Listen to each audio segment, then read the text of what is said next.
Okay, so I have an update.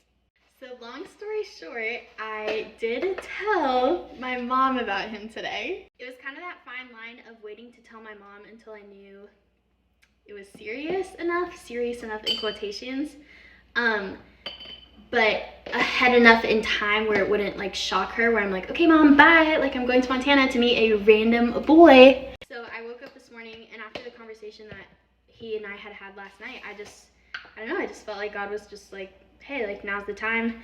And I was kind of scared to see how she was gonna respond, but it was good. It was really good. So basically we just talked, and I told her everything about him and just everything that I like about him. And then she was like, okay, so like when are you meeting this boy? Like it was just, she just kind of like assumed that we were gonna meet. And I was like, well, that's the issue, like with his job and flying and blah blah blah and all the logistics stuff that we had already talked about. And she really feels like he should come here first instead of me going to Montana first. And her reasoning behind that was just kind of like, even though it's gonna be our first time meeting, he can meet the family, and if he really is who I think he is and who he says he is, there's not gonna be an issue. And that will just even build more trust, because if they meet him and he's awesome, then it's like they're gonna have no problem of me going to Montana alone.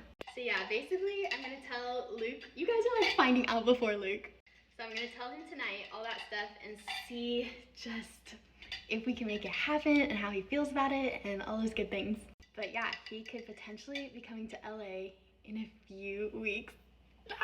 That is so crazy. And he texted me today that he told his dad, so I'm like, period, like.